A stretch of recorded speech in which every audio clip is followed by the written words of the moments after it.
Rail मंत्री अश्विनी वैष्णव बड़ सूचना गरीब देशर प्रथम वंदे भारत स्लीपर ट्रेन विश्वस्तरीय सुविधा सह यात्रा करिबार मिलिब सुजोग। वंदे भारत स्लीपर ट्रेन को नहीं एक बड़ खबर सामना को आसी।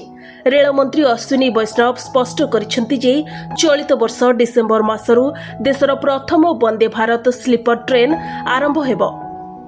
एही अत्याधुनिक ट्रेन ने यात्री माने एबे आरामदायक तथा विश्वस्तरीय सुविधा सह यात्रा करिबार सुजोग पाइबे। अश्विनी वैष्णव सूचना दैछन्ति जे देशर प्रथम वंदे भारत स्लीपर ट्रेन रे बाकी थिबा अल्प किछि काम चलिछि। एही रेट्रोफिटिंग परे डिसेम्बर ट्रेन टी यात्री मानक पई कार्यक्षम हेबो। पूर्वरु प्रथम ट्रेन रो परीक्षण समय विशेष करी बगी एवं सीट को नै किछिटा छोट छोट समस्या सामना को आसीथिला। सेगुडीकर समाधान करा जाउछि। एक विलासपूर्ण ट्रेन निर्माण करी यात्री मानक यात्रा को आरामदायक करने को आमे लक्ष्य रखुछु।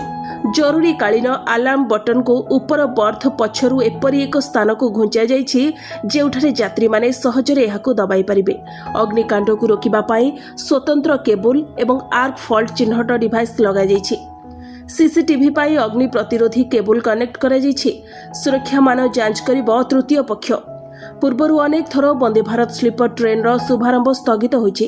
प्रथमे अक्टोबर 15 तारिख पई लॉन्च तारिख स्थिर करा जायतिला, किंतु एबे हा निश्चित होइछि जे ट्रेन टी डिसेम्बर रे ट्रैक रे आसीबो। बीईएमएल वर्तमान 10टी स्लीपर वंदे भारत ट्रेन निर्माण करूछि। ब्यूरो रिपोर्ट, प्रभाव न्यूज।